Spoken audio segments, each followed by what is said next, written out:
Um, this is Julio Zamora. I live at 1385 El Camino Way, Los Banos, California. I was hired in 2002 for Safeway Distribution Center in Tracy, California. My phone number is 209-829-1787. I was born September 7th, 1940. Before I start with the other end of the tape, I'm going to add to this is the fact that on 4/17 I was denied disability payment and benefits behind a PR2 report that was made out by the company doctor, and it did not reflect the Los Banos Memorial Hospital occupational injury report on 3/21/2009. On 3/21/2009. It did not reflect that report, and it did not take it into consideration. Mrs. Esperanza from Arizona Safeway Insurance sent me a letter denying me all benefits, and if I wish to hire an attorney, I should do so.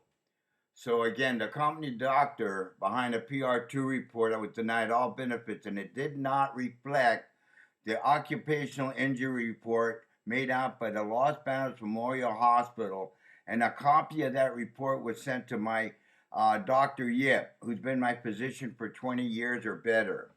Also, I should note that I was never notified that I was discharged from Safeway uh, on December 7th, 2010. I never received any registered mail whatsoever from Safeway uh, um, relating to the fact that I was ever discharged or anything else for that matter.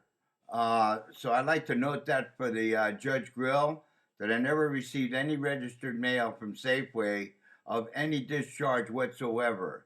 And they violated contractual procedures with Local 439 Teamsters in Stockton, California. They're a complete violation of the union contract. They did not notify me at any time on December 7, 2010 to November 29, 2012 that they sent me registered mail that I was discharged from Safeway on December 16, 2012, according to a letter sent by the union attorney sometime in 2012 that I was discharged on December 16, 2012. So I'm reflecting to that letter to the fact that I was never notified of any discharge, period. I was not notified. Okay, today is Wednesday, November 28th at 9 o'clock in the morning. This is a statement for the court. On 3/21/2009, I was injured on a job where I came in limping and they sent me to the doctor in a cab. I was hired in 2002, and in 2002 or 2003, I bought a lifetime medical plan. I paid $2,000 to $3,000 plus, and I paid into it every month, going on 10 years for lifetime medical with no premium when I retire. That was for my family and myself and everything. And my son's in the Air Force. In case anything happens, we have coverage.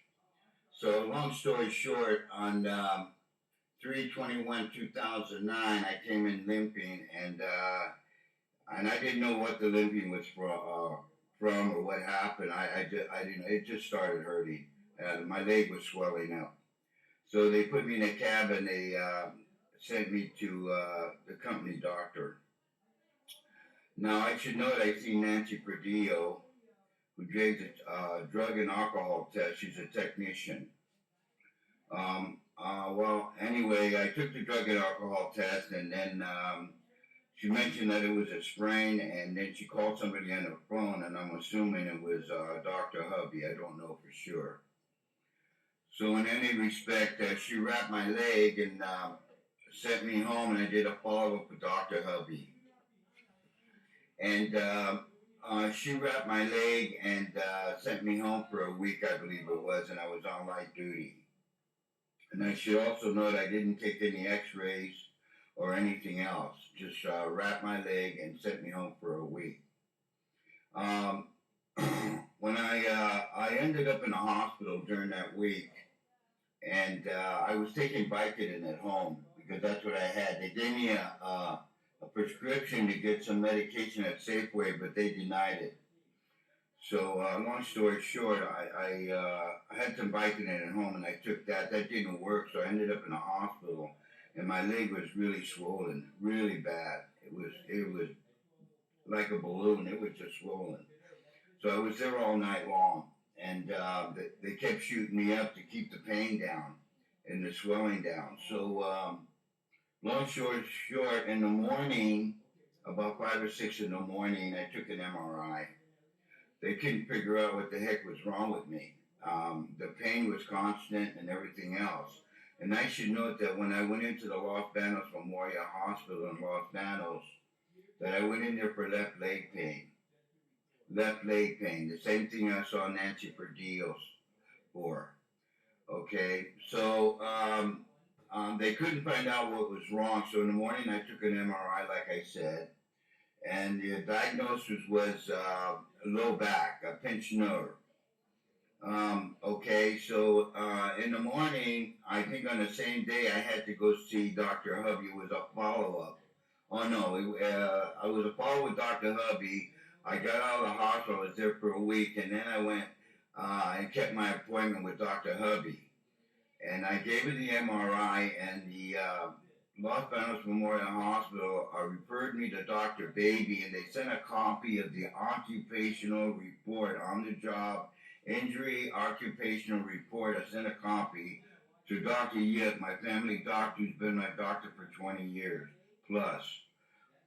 So in any event, I gave the MRI to Dr. Hubby, and she walked down the hall, and because I saw her walking down the hall after I gave it to her, and so I could get permission to go see Dr. Baby in Modesto. Okay, so she got a letter back or something back stating that I thought you said it was a sprain. Is the low back an industrial injury? I should note that it wasn't Dr. Hubby that said it was a sprain. It was Nancy Perdio, and I have a document to that effect. Nancy Perdio said it was a sprain or suggested that it could be a sprain, one or the other. And the letter was sent to Dr. Hubby stating, I thought you said it was a sprain. I don't know what happened after that. I never got anything approved. In any event, Dr. Yip gave me a referral to Dr. Baby, and I'm pretty sure that Mr. Perlosi, the chiropractor, also gave me a referral.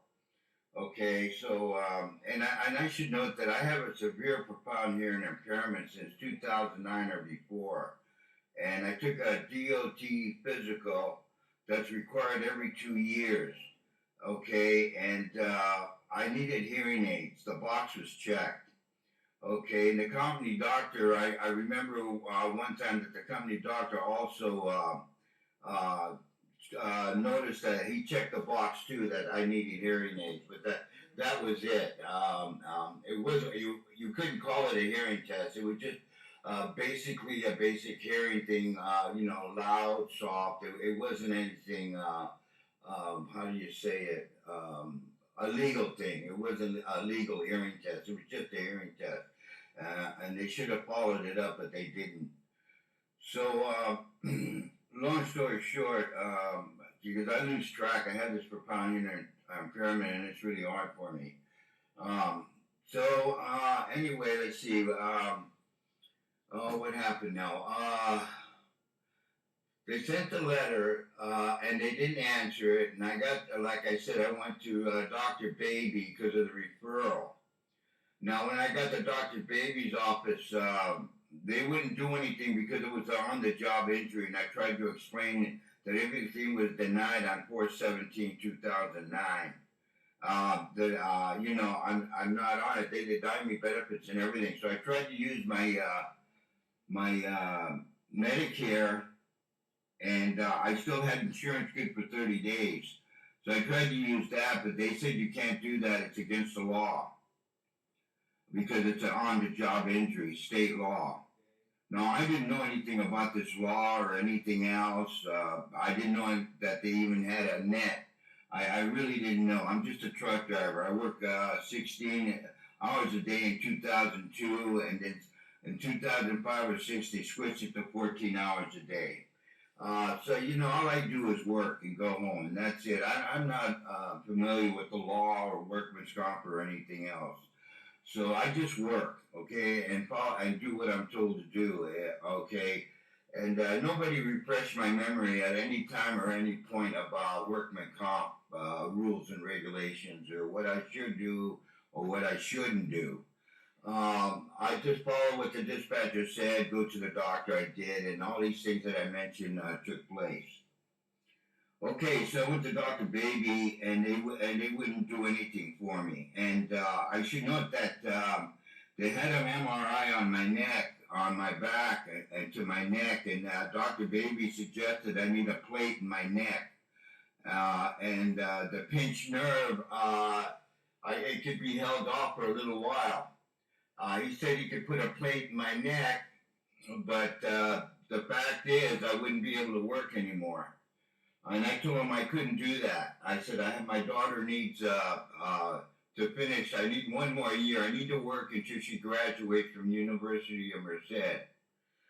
Okay, I told Dr. Baby I need to hold off until I retire. And so I told him I'll come back and finish my pinched nerve if you want. I went in there and used my insurance. And I know I wasn't supposed to, but they denied me everything.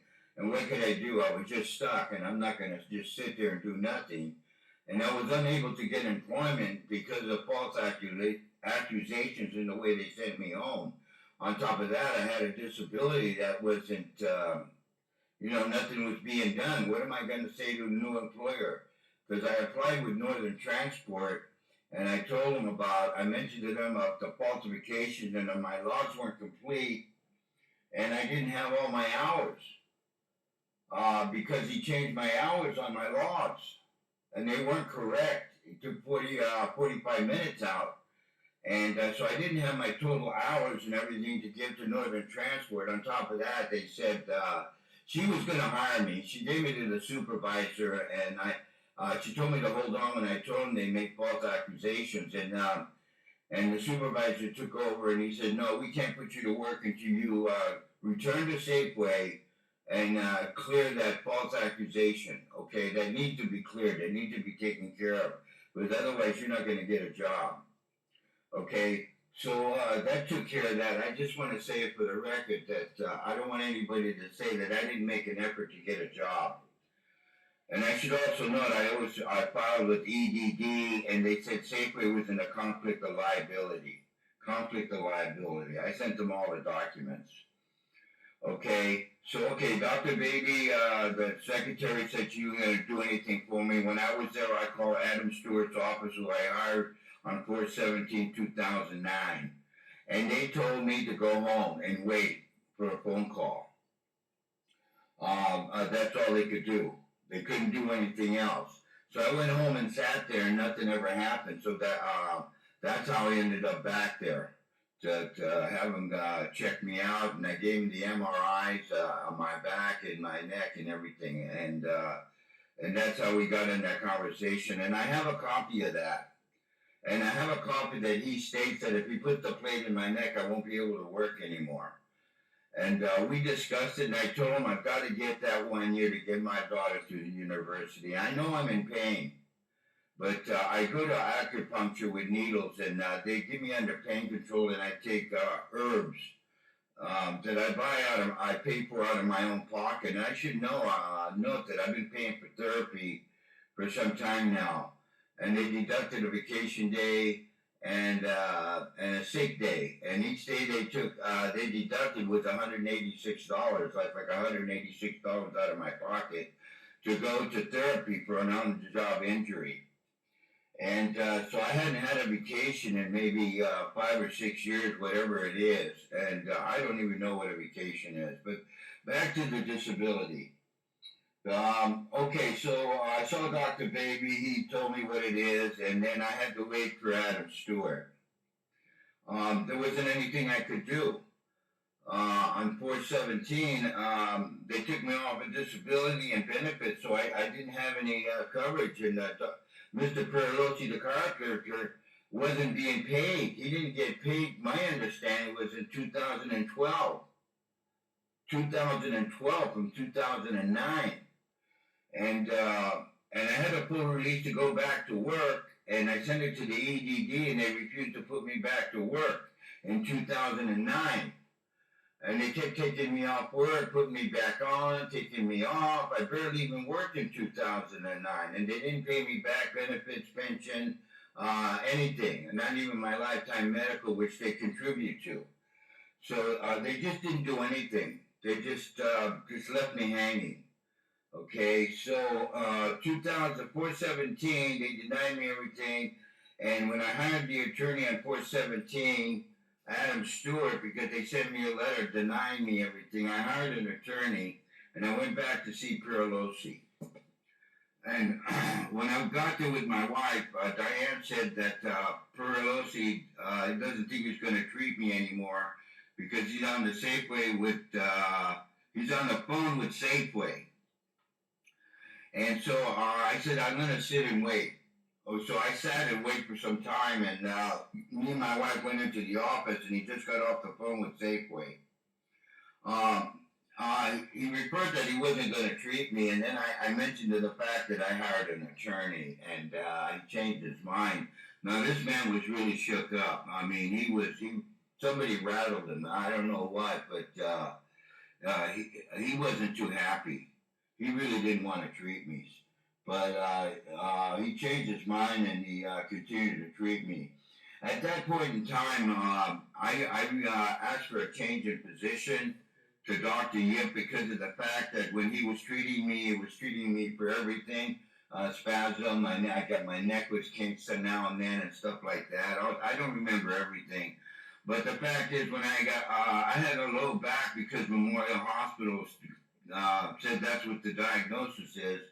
And Nancy Perdillo gave me the wrong diagnosis, or Dr. Yip. I don't know whose responsibility it is.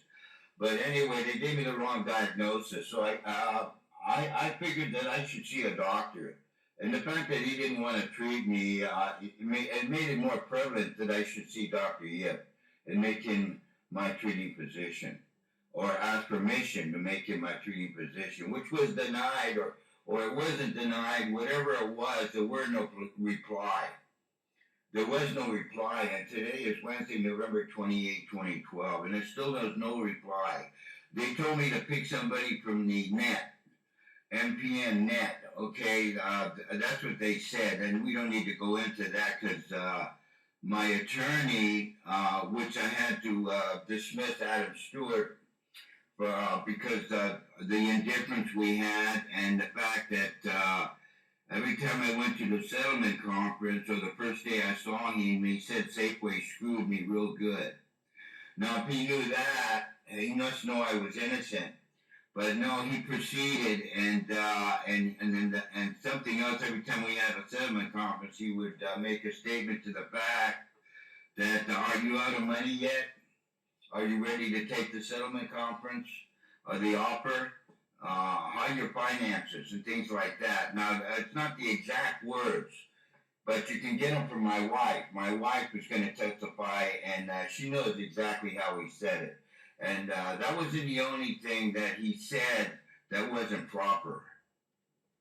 That wasn't proper. I mean, you know, I'm not going to say he didn't do anything because his legal secretary, she doesn't work there anymore, but she was handling everything, okay? She was a paralegal, and she filed everything, harassment, 3 132As, and severe profound hearing impairment on it. I believe it was on 4/13/2009 or 4/17/2009, somewhere in there.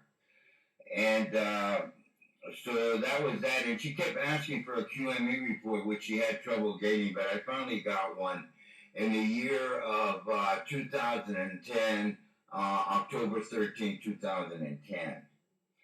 Okay, so Paralyse will continue to treat me. It hasn't been paid. Medicare, nobody was been paid. Okay, so going on with this, in 2009, like I said before, they kept taking me off and putting me back on, and I couldn't get to arbitration. They didn't pay me back pay, pension benefits. I couldn't get medical treatment. I had to pay for it out of my own pocket. And so I barely worked in 2009. And I tried hard. I tried hard to get back to work, but they just kept pushing me out, and I kept going back and this and that. So in December 2010, or I should say the 13th of October 2010, I took a QME report. And the QME report stated I have permanent disability and I could do my customary duties. And I worked the whole year of 2010. The whole year of 2010. Okay? So anyway, 13 October, I took a QME. He said I could do my customary duties. I should know I was working at the time. Okay?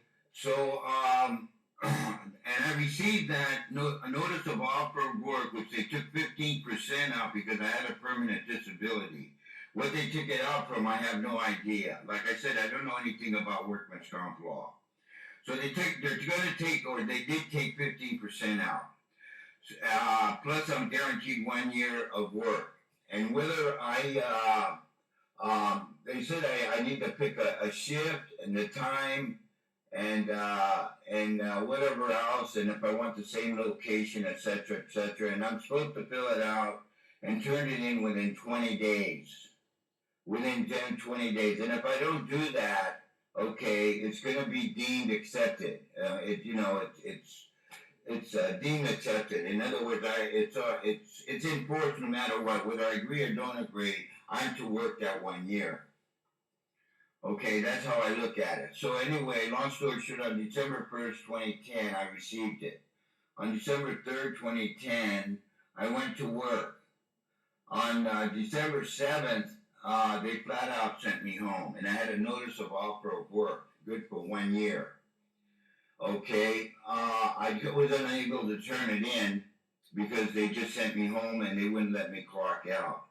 Now, I'd like to note on December 6, 2010, okay, December 6, 2010, the dispatcher altered or falsified my documents, and he wasn't allowed to do so according to the DOT regulation, the federal government. Put an automatic onboard recording device in all the tractors. There's 400 drivers and myself. The reason they put that in was that their intent was so that no one could falsify those documents. The 400 drivers or myself. That was the intent of those machines being put in there. And that's the way we get paid, by those logs or time cards, whatever you want to call it, on the onboard automatic recording device was put in there by the federal government so nobody could falsify anything, the 400 drivers or myself. That was their intent, and it was under the Department of Transportation, and the regulation is 395.15 in the interpretation. 395.15 in the interpretation. Okay, now if he does anything to those logs, he's supposed to write down in the remarks section what the problem is, what the driver did or whatever it is. He's supposed to write it down in the remarks section, and I'm just signing it that it's true and correct. That's like being under oath, okay? And he's supposed to file that so that when they have an inspection, they can see it. Now, we have another time clock in the driver's room. It's a data clock. It doesn't have a time card. And it's not connected to the onboard automatic recording device because it doesn't print out an algorithm sheet showing what the driver does minute by minute. And under the regulation, we're on duty when we get to Safeway and we check in at the guard check. We're automatically on duty, according to the Department of Transportation. Okay, we're on duty. Okay, Now, they have this data clock in there, and no time card. It does not, I don't know if DOT approved it or what, but it doesn't have anything to do with the onboard automatic recording device because the clock doesn't print out logs or algorithm sheet or anything else. It doesn't do anything. It doesn't print out logs. It doesn't do anything. It doesn't put you on duty, but it does. It does put you. It clocks you in. It clocks you out. But it's nothing to do with the onboard recording device, because that onboard recording device is not to be altered, touched, or changed in any way, shape, or form under the regulation. And that was put in there, and that was the intent of the federal government, Department of Transportation, so that no one could alter or anything else with those logs, so that they know what the driver is doing, okay? Because we're on duty 14 hours a day, 10 hours off. We're on duty 24 hours, 5 days a week, or 60 hours a week to DOT, to the federal government. We're under their wing for 24 hours a day. So back to the data clock in the driver's room. Now, so in 2002, they gave us a manual that we're supposed to study and follow company policy. Now, they have a no-fault attendance policy that they grade you by points. If you get over 23 or 25 points, you're subject to discharge. Okay, and the first thing is, if you're late or whatever it is, they give you a verbal warning. And I received that in 2002. Okay, and sometime in 2009, Mike Sadler, the safety manager, posted this document up there that if you're late clocking in on that data machine in the driver's room, your intent to falsify logs. Your intent to falsify logs because you didn't clock in or you clocked in late on the data machine in the driver's room, which has nothing to do with the onboard automatic recording device. Okay, it's two separate issues. Okay, so now we're in the driver's room. Okay, he posted this thing, but he didn't change company policy. He just posted it. The company policy is if you're late or whatever, okay, you get a verbal warning or whatever it is. No fault attendance policy. Okay, we don't need to go there. It's also true that if they post anything on the bulletin board, we're supposed to follow it. And I don't remember seeing it, but we don't need to go there with that. The fact, what I'm saying is that I didn't falsify anything because the data clock in the driver's room doesn't print out logs or has a time card. I'm already on duty. I don't even have to punch in on that data clock in the driver's room because I'm already on duty. Now, this dispatcher states that I punched in late. Now, I don't understand that. I'm 72 years old with 2 children, and I should note they're in the university. One of them's in the Air Force, the other's in the university. But anyway, not to get sidetracked. Now, that data clock doesn't do anything. I don't know how you can falsify a log on a data machine that doesn't, on a data machine in the driver's room that doesn't print out logs or time card. What are you falsifying? Why he put that notice on the bulletin board, I don't know, but I didn't falsify anything on December 6, 2010. I didn't change anything. I didn't do anything. And furthermore, when I come in from a run, I haven't seen a log in 10 years when I come in off a route. I have never seen a log, or let alone handed me one to correct it, or they corrected it, or log correction. Now, one time, they called me in the office after I'd done the run, maybe a couple of days later, and Mike Sadler made a log correction for the fact that I was tired. I pulled over. It was a long day, and I was tired.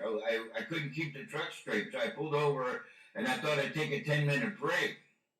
But I went to sleep, and I slept more than 10 minutes, and I was low on hours. So I called them up, and I go, hey, I can't make it back in. I'm out of hours. And they told me, okay, go get a room. But when I got in there, Mike Sadler made a log correction asked me a question. Could you have made it if you didn't pull over. Could you have made it back to Tracy, California if you didn't pull over and rest? Well, of course, my answer was yes.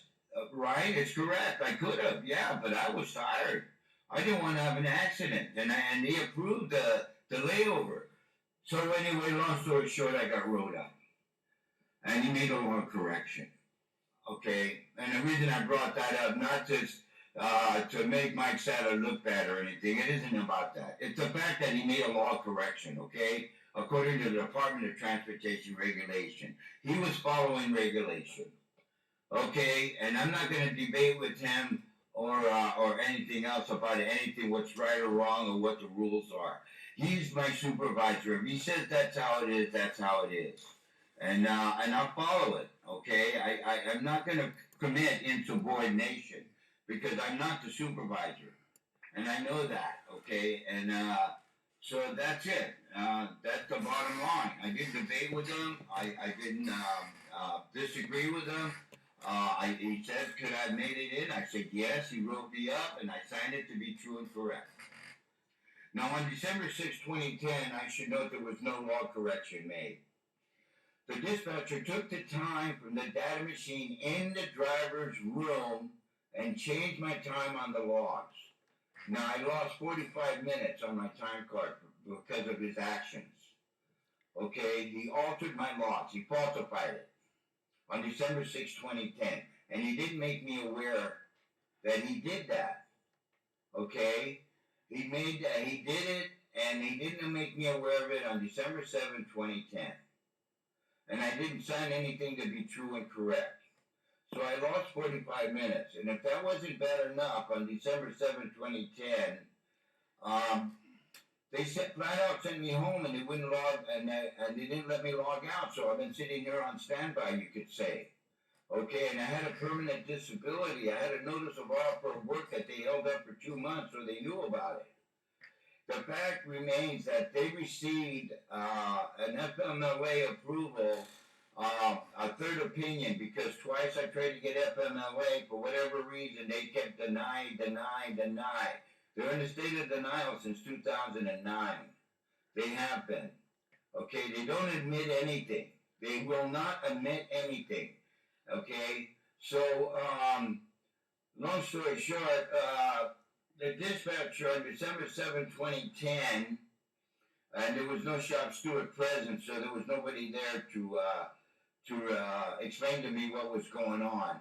So in any event, he took said action, and I was sent home. Him and Mike Sattler took said action, and I was sent home. Flat out sent home, not allowed to log out. So I was on standby, and they didn't give me anything in writing. Why or why not? Nothing. And shop steward escorted me off the property, or to the gate, I should say. And he didn't work me first and grieve later, according to the contract. An agreement made with SAFEWAY and Local 439 Teamsters in Stockton, California. And they also had an agreement that the 400 drivers, myself, will follow Department of Transportation regulation. Okay, and that they're to have the automatic onboard recording device installed in all tractors by the federal government, because their intent is so that no one can falsify or alter documents under the DOT regulation 395.15 in interpretation. Okay, so we know that, and we know that the dispatcher violated Department of Transportation. He falsified on December 6, 2010. And on December 7, 2010, he took my log. And I'm assuming that he threw it in the garbage can. Because he gave me a load and a key to a tractor. And then he took it back and told me to sit down. And I was there a half a day on December 7, 2010. Before they escorted me off the property. And I never got paid for that day. I should note, I didn't get paid for that day, and I had no log for that day. When they sent me home, I was unable to obtain employment. Okay, and I didn't receive a copy of the logs or anything else, to my recollection, until December 10, 2011, from Mike Sattler. from Mr. Nicelonger, the BA of Local 439 in Stockton, California. We had a meeting. Me and my wife were there about 11 o'clock in the morning on January 10, 2011. Okay, so we know that much. We know that he sent me home. They violated the contract. There was nobody to explain to me what's going on. And he threw my logs in the garbage can. Now I have no logs, and I'm unable to obtain employment because I don't have all my logs. And he made false accusations that I falsified behind a data machine in the driver's room that doesn't print out logs, okay, doesn't have a time card, and it has nothing to do with the onboard automatic recording device and all the tractors that the company has to install under federal regulation. Now, we have a contract and we have a company policy that states that 400 truck drivers and myself will follow the Department of Transportation regulation. Okay?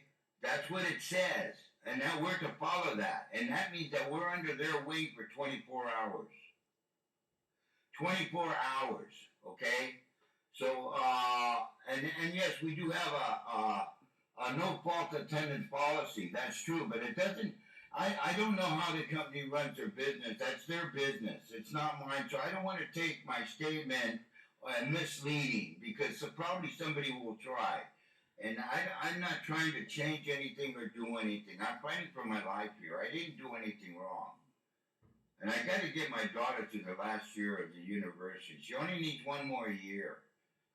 And so I just want to work until my birthday in 2013 and automatically on workman's comp to automatic retirement, whether I like it or not. I can't change my mind. Just flat out automatic retirement, and the personnel department should be notified of that. And that's all that's all I've been asking for. I mean, I didn't do anything wrong. So okay, so we know that that the dispatcher threw my logs in the garbage can, and I have no way to obtain employment. Okay, so I don't want anybody to say I didn't make an effort to look for a job. In the meantime, EDD's been paying me, and they sent me another notice of conflict of liability in 2012, somewhere in September, October, that they're going to continue paying me. So SAFEWAY needs to pay the unemployment office from 4/17 until they put me back to work because they're in conflict of liability. Okay, so there's no doubt about the fact that we must follow Department of Transportation regulation, company policy, and union contract. Okay, and I should note that I didn't do anything wrong. I'm innocent. And that guy's working, and I'm not. That guy is working for 2 Christmases. I've been sitting here waiting to be called back to work, and that guy's working. And I'm not going to assume anything, but I'm innocent. I shouldn't be sitting here and not getting paid disability payments. So, and I have a permanent disability, okay? So, in 2012, Esperanza in Arizona sent a letter to my attorney, which I have a new attorney, the legal clinic in Modesto, California, for me to fill out the notice of offer of work, which shift I want, and whatever else it said. Okay, it's an offer of work good for 1 year. Now, I sent it back registered mail. And so the attorney sent me a letter stating that to report to work. Okay, I should note that's about the 3rd or 4th time that I reported to work, and they refused. No need to go into who I notified. It was Mike Sadler, Safeway Safety Manager in Tracy Distribution Center in Tracy, California. And I was denied to be put back to work. I should also note the administrative judge in Stockton, California, workman's comp, also suggested to the 2 attorneys because of a disagreement and a debate with my wife and myself regarding conflict of liability in the fact that he didn't know anything about no 132A. And he didn't know anything about harassment. And he didn't know anything that I had a severe profound hearing impairment. So he suggested to the attorney to put me back to work. And so that they would honor the notice of offer of work, and that the fact that they're in conflict of liability and they don't have a right to decide or make decisions about anything. And which they have been, and they've been doing it, and it's ongoing. They're making decisions, and they're doing whatever they want to do, and I haven't even had a hearing in workman's comp, other than settlement conferences, by which, like I said before, Adam Stewart stated I got screwed real good, and am I ready to take the settlement conference? Am I out of money yet? Okay, so we all know that. Anyway, so I sent it in, I reported to work, they denied me work. I don't know what more I could do. My attorney said report to work, I did. And then later on, maybe 2 or 3 weeks later, I get a letter from Pleasanton, from a supervisor and administrative insurance company stating that I could be able to do my work. It said could. It either changed the language in the QME report on October 13, 2010, or they're asking for another QME report because they're stating that I can't do my work anymore. Whatever it is, it's after the fact. It's 2 years after the fact, when I should have been working all the time. And I have a letter stating that Esperanza in Arizona is handling my case. She's the one that decides everything or whatever it is. And she made an agreement with workman's comp to work with for 1 year. Now these people in Pleasanton, in Pleasanton, sent a letter to my attorney and myself stating that I'm going to have to take another QME report. Now, why that is, I don't know, and I don't know why Pleasanton is getting involved in this when it's all being handled by the people in Arizona. So, if that's how it is, that's fine, but I just want to bring that up. The fact that they're deciding everything, what I need, what I shouldn't need, they're not discussing anything. They're in a state of denial. No matter what the legal clinic ask or say, they're going to deny it, and they're going to persuade my attorney that I'm guilty, and I'm not. They gave me the wrong diagnosis. It's not my fault. And the fact they sent me home on December 7, 2010, flat out sent me home, even though they received the FMLA on December 13, 2010, but it was how do you say it? It was active from, I think, October 10, 2010, or in the month of October to 2010 to 2011 October. I was on FMLA. Okay, and I couldn't get medical treatment because they stripped me my lifetime medical and everything else. So, and I couldn't go back to the property, and they won't take my phone calls, so I couldn't discuss anything with anybody to mention to them that this is all a misunderstanding, and I wasn't able to not debate with the dispatcher, but have a proper conversation to explain to him why he's not correct in his action. But I wasn't allowed to do that, and the shop steward, he wasn't there. He came after the fact. So I was just sent home, flat out sent home. So I need to note that. So, okay, so now we got this Pleasanton getting involved 2 years later or 3 years later, whatever it is, in the workman's comp case. And when he told the legal clinic in Modesto, California, I have no idea. But I can guarantee you that that poor attorney, whatever, I forgot what his name is, he is being misled that I'm guilty and this and that, and he's asking for evidence and that. See, he's not listening. See, and SAFEWAY's in a state of denial. They're not going to admit anything. So it's a one-way conversation with this legal clinic in Modesto, California. Okay, he's going to eat everything they say. So I know he's going to come at me, but you know what? It's like my wife said to Adam Stewart. Okay, He said that we were, I forgot what it was, but my wife mentioned that Adam Stewart, and I didn't hear the conversation, but he said something that wasn't very nice. And my wife jumped in and said, you know what? He's only standing up for his rights. He's only standing up for his rights. That's it. When the judge told them, the two attorneys, to put me back to work, and he asked me how long I could work for, and sent me, and the lady sent, and he sent me to the lunchroom, and then the lady, his secretary, or somebody, just flat out sent me home. And they didn't do what the administrative judge suggested. So I don't know. Here we go. We got an administrative judge. We got an attorney. Put the guy back to work. We got EDD, conflict of liability. Put the guy back to work. We got the contract. The union attorney sent a letter to my attorney and myself stating that I was discharged on December 16, 2010. Okay? But SAFEWAY filed agreements and sent it on December 17, and the letterhead, it was written out on December 16, 2010. Now, why they emailed it and faxed it on December 17, 2010, I don't know, because it's stamped Local 439, Stockton, California, received. Discharge denied. All disciplinary action. Okay, and then Mr. Nicewanger emailed and faxed it to James Williams, the transportation manager, and asked him to set a date and time. And he did so, January 11, 2011. Okay, now when Mr.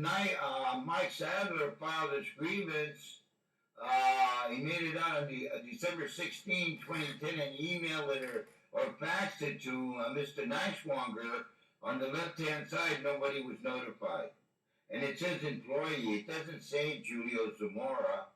It says R.E. Julio Zamora, reference, but it doesn't say who it sent it to, and I'm supposed to receive it registered mail that I've been discharged, but the discharge was denied because they didn't give me Board of Adjustments. They went around it.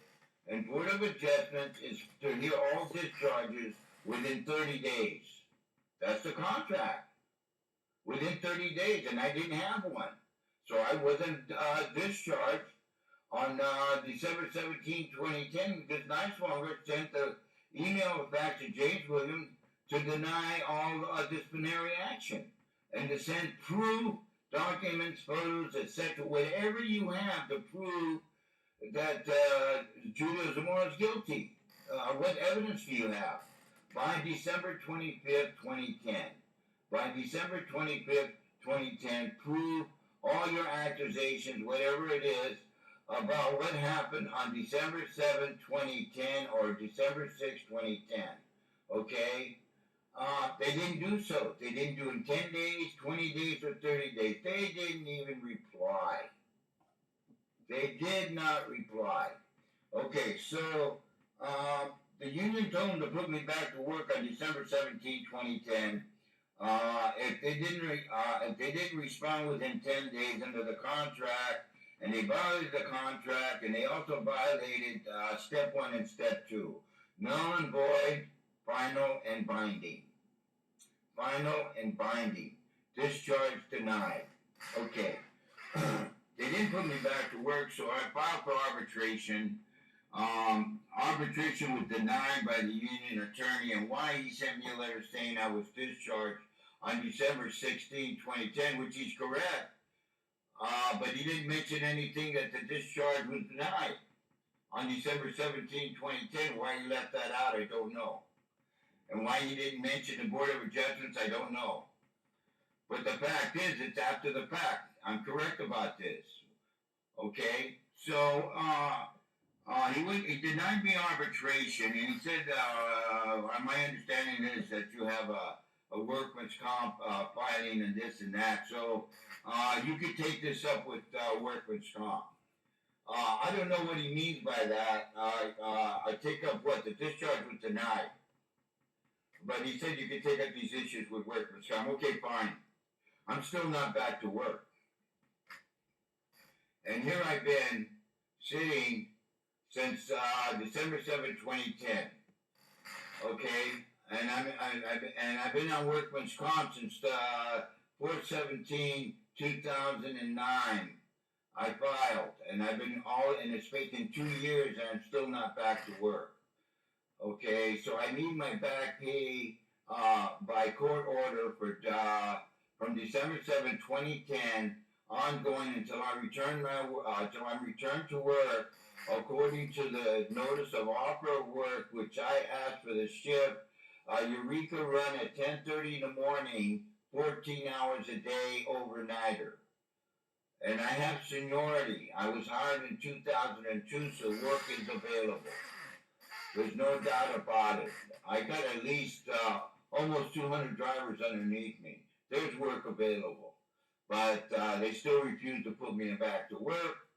And I guess that's about it. I think I covered everything. The legal clinic has given me a legal document for severe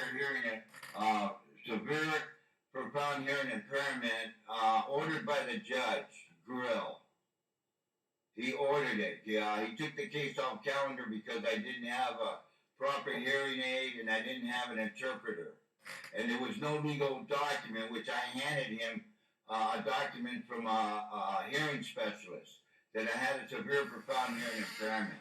So he wants a legal document presented on his table because there were no documents at Workmen's Comp on Judge Grill's table when I went to a settlement conference, or the 132A hearing, however you want to put it. There was nothing on his table. And I asked to make a statement, which I wasn't able to finish, and I handed him the document, and he had the document. And the debate started with Mr. Adam Stewart and my wife. What it was said, I don't know. But the hearing was shut down, and the two attorneys went into the back room. And after that, the rest is history. They still didn't put me back to work, and I was unable to present the notice of offer of work, which I will do at the next hearing, to Judge Grill. And I will also, with the notice of offer of work, I will also hand him the QME report that states I can do my customary duties and that I have a permanent disability. Along with, he should have the severe profound hearing impairment, a legal document showing that I've been deaf since 2009 or before. So, on December 7, 2010, they flat out sent me home and made false accusations, and I was deaf. So the legal document will confirm that. And I'm asking Judge Grill to put me back to work with a court order for back pay and benefits, and automatic retirement on September 7, 2013. Automatic flat-out retirement. I can't change my mind. I can't do nothing. I'm to work until that day is my last day, and I automatic retirement, so I don't lose my lifetime medical. I'm 72 years old, 2 children university, and my daughter only needs 1 year to complete her 4th year, and I think biology is their major. So I need that 1 year. She's worked so hard. So I'm asking for that 1 year and asking to be returned to work immediately, and I need a court order in order for it to happen. And I also need a court order to back pay and benefits and lifetime medical, that they bring everything up to date and to pay the unemployment office.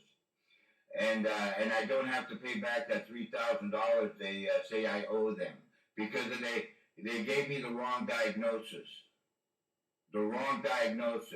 Nancy Perdillo. Okay? Not Dr. Hubby, Nancy Perdillo. Okay? And the change in position, they should have gave me one, because they let me have Mr. Perlosi, the chiropractor, when I filed 8 months before I got hurt for a treating physician, and they allowed it. Now, why they won't let me have a change in position? Dr. Yip, who's a doctor, and he should be my treating physician. I have a low back, not the chiropractor. So anyway, in any respect, I hope they approve Dr. Yip as a treating physician, and I need a court order for that too. But in the meantime, I will go to Kaiser and ask them to be my treating physician until I can get this corrected and ordered by Judge Grill, a court order. So, in the meantime, we will follow whatever my attorney says to do until I get my day in court. I do have a right to finish my statement. So, anyway, I guess that's it. Again, Judge Grill, I hope he takes it into consideration of returning me to work. Okay, and all by pay from December 7, 2010. Okay, and also, a double standard is the application of different sets of principles for familiar situations or to different people in the same situation. A double standard may take the form of an instance in which certain concepts, often, for example, a word, phrase, social norm, or rule, are perceived as acceptable to be applied by one group of people, but are considered unacceptable, taboo, when applied by another group. The concept of double standards has long been applied as early as 1872. Two different moral structures on men versus women. A double standard thus can be described as a sort of bias, morality, unfair suspension towards a certain group of the principle that all are equal in their freedoms. Such double standards are seen as unjustified because they violate a basic maxim of modern legal jurisprudence that all parties should stand equal before the law. Double standards also violates the principle of justice, known as impartiality, which is based on the assumption that the same standards should be applied to all people without regard to subjective bias or favoritism based on social class, rank, ethnicity, gender, religion, sexual orientation, age, or other distinctions.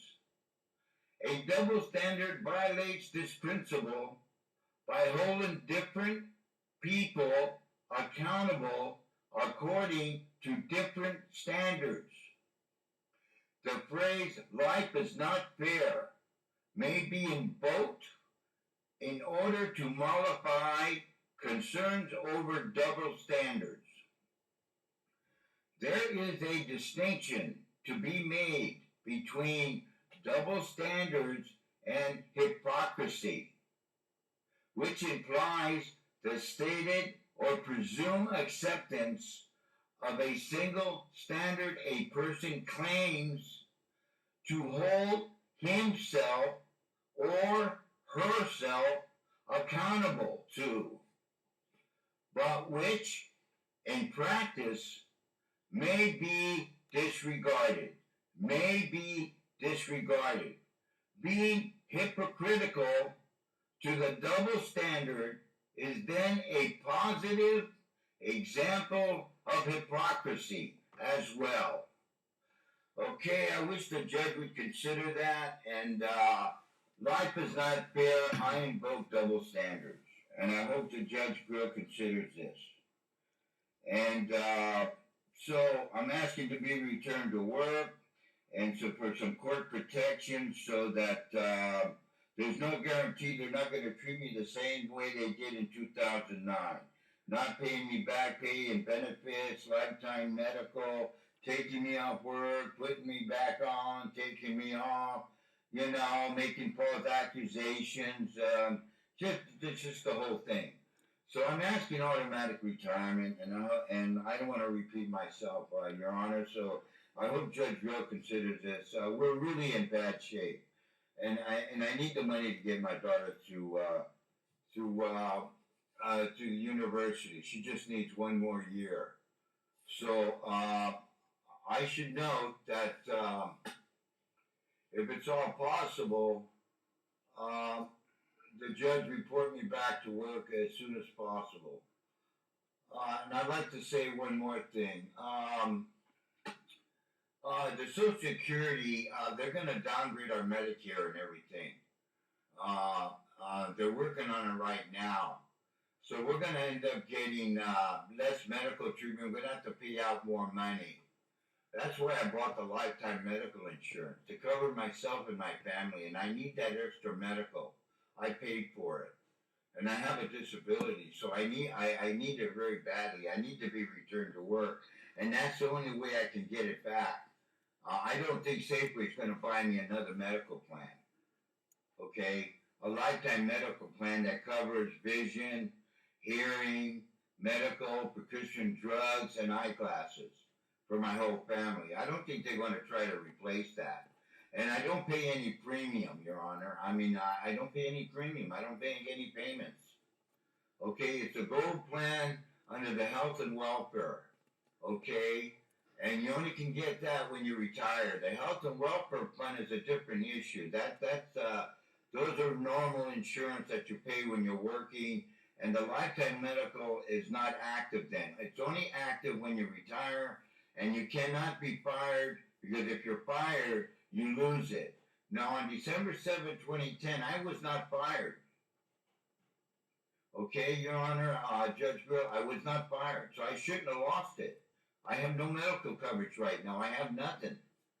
And I need the health and welfare paid from June 2012, or actually from 4/17. But I didn't go to the doctor then. We've been roughing it, okay.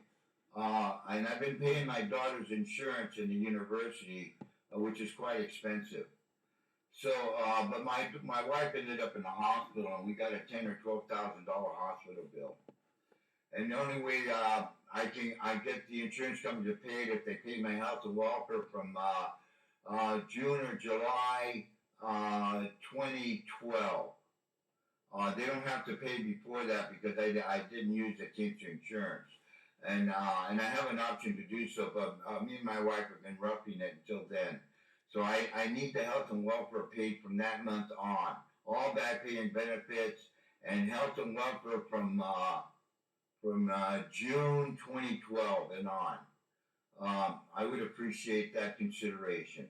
This is Julio Zamora, 1385 El Camino Way. I'm an employee of Safeway in Tracy Distribution Center, California, and I was hired in 2002. I live in Los Banos, California. My phone number is 209-829-1787. Go with God. I'd like to note one thing to Judge Grill, that all this correspondence that took place between Mike Sadler and the union was between them. On December 7, 2010, according to the contract, they had either 10, 20, or 30 days to send me registered mail that I've been fired, that I no longer work for Safeway.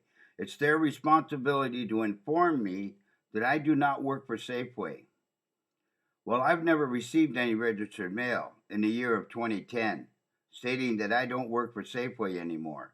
And it's their responsibility to send me registered mail, to me and the union, registered mail, that I've been discharged. I never received anything. In fact, in January 10, 2011, was really the first time I was really made aware that correspondence was taking place between the union and Safeway, and not me, the employee, Julio Zamora. So I'd like to note that for the record. I was never notified that I was ever discharged from Safeway. Okay, I was never notified by registered mail. And I hope Judge Grill would consider that, and the fact that the PR2 report did not reflect the on-the-job injury report, occupation report made out by Los Banos Memorial Hospital. Okay, and that's it, and go with God.